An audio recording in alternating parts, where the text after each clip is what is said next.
เอาเส้นแขกเนาะแขกพ่อแม่ครูบาอาจารย์ตะเวนออกเด้อพ่อแม่ครูบาอาจารย์มาทางตะเวนออกแขกเข้าทางตะเวนตกอัน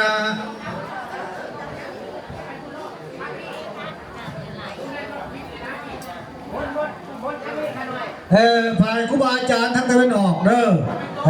ภายอัน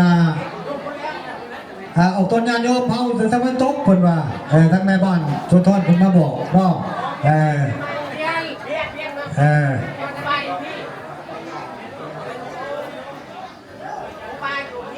เปลี่ยนอีกแล้วเปลี่ยนไปชนะครูบาอาจารย์ตะวันตกอีแล้วบ้านนี้อันทั้งภายข้าราชการพอออกที่ทางตะวันออกบ้านนี้ขอโทษเนาะเฮ็ดได้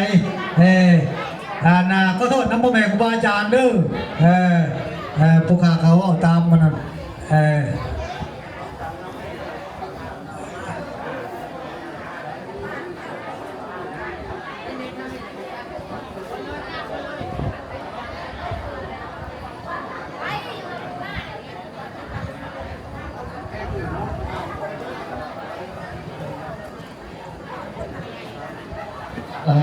ขอ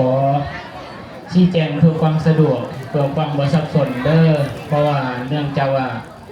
สถานที่กับเอื้อเมื่อปันใดกัน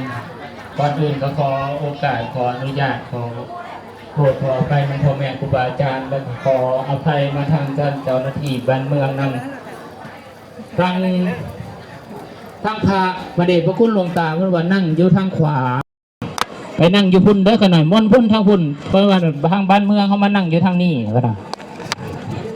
แล้วก็ส่วนหนึ่งก็ไปนั่งโต๊ะหันเลยก็ได้เพราะว่าครูบาอาจารย์บ่หลาย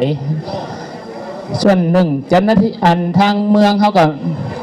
ไปเชิญไปนั่งทางเทิงพุ่นเลยก็ได้ทางพระเขาก็ครูบาอาจารย์ก็นั่งอยู่หันทัดต่อไปยังหันก็เป็นโยมเพราะว่าครูบาอาจารย์บ่หลาย